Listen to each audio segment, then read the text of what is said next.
chers amis, le nom de la tzedaka ensemble, puisque la tzedaka, c'est ce qui nous amène toutes les bénédictions, et particulièrement la délivrance.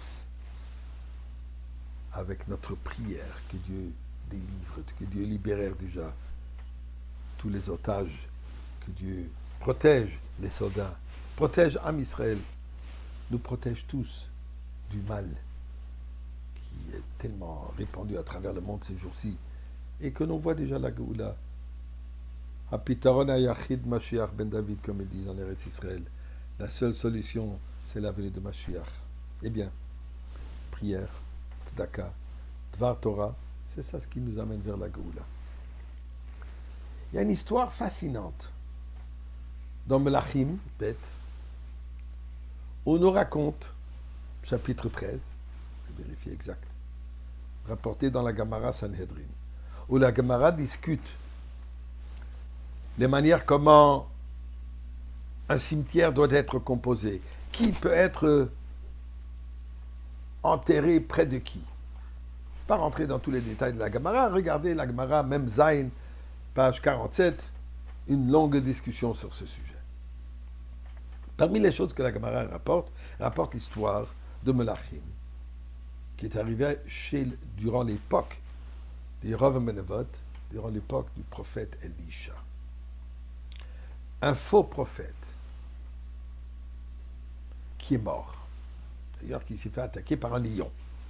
Mais le lion ne l'a pas dévoré. Et ils ont trouvé son corps. Trouvé un corps, ils l'ont enterré, sans faire attention exactement où exactement ils l'ont enterré.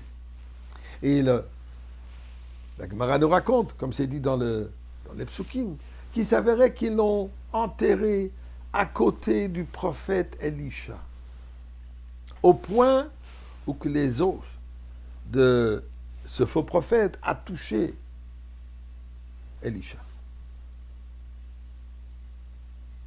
Je suppose qu'Elisha était intact, complet, puisqu'il dit qu'il est tzadikim, même après leur décès, leur corps reste entier. Et d'ailleurs, on a vu ça à différentes reprises, quand ils ont dû déterrer des tzadikim de l'Europe de l'Est, puisqu'ils voulaient détruire ces cimetières qu'ils ont amenés en Eretz Israël, je crois que particulièrement avec le tzadik de Vizhnitz, quand ils ont ouvert le cercueil, ils ont vu qu'il était intact, même un cheveu de la barbe. Et ainsi on a entendu chez beaucoup de tzadikim, incluant le fameux shliach du Maroc, Reb Sholem Edelman, qui est mort, qui est décédé durant le Covid, et ensuite on l'a amené en Eretz Israël. Un an plus tard, ou je ne sais pas exactement combien de plus tard, il était intact. Donc, certainement Elisha aussi.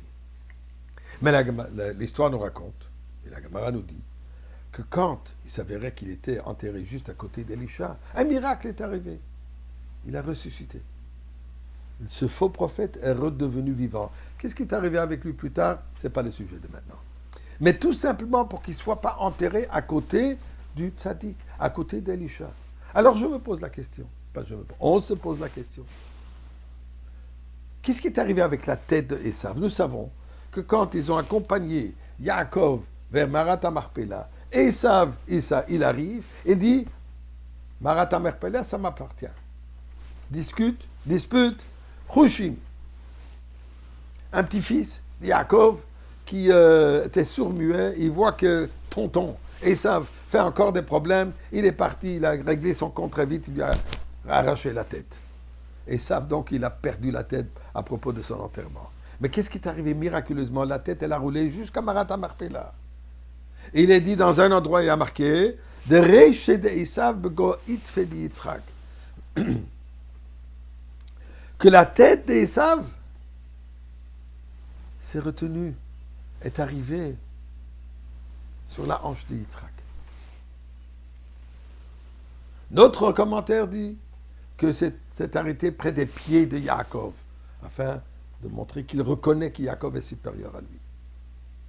Encore une autre opinion qui dit qu'il était quelque part dans Marat HaMarpela. Mais voilà la question. Comment est-ce que c'est possible qu'un rachat tel que Esav soit enterré près d'un tzaddik ou près de Yitzhak ou près de Yaakov? Peu importe. Comment est-ce que c'est possible? Eh bien, regardez ce que le Rebbe dit. Comme le Rebbe voit une personne. Il a dit quoi? Reiche de Esav bega itfe di Yitzhak. la tête de Esav, qui s'est retrouvé dans Marat Marpella auprès de Yitzhak, auprès de Yaakov, pour nous dire que ce qu'ils ont vu, ils ont vu sa tête. Esav dans sa tête était bringre, venait d'un niveau très élevé. Le problème est quand sa tête attachée au corps. Le corps donc était un comportement inacceptable. Mais la tête, elle était bonne. Yitzhak qui a marqué Vatichenu enav mirot. Yitzhak n'a pas vu. Qu'est-ce qu'il n'a pas vu? Il n'a pas vu le mal d'Esav. Il a vu le bien d'Esav, à tel point que la Gemara nous dit, Rabbi Shimon ben Gamliel dit, j'ai jamais honoré mon père, même pas 1/100 de la manière comment Esav l'a fait. C'est ça ce que Yitzhak a vu. Et c'est ça ce qui mérite être près des tzadikim. Quand on revoit un autre juif, nous dit le Rabbi, il faut voir le bien, pas le mal. Et c'est ça ce qui nous amène la Géoula.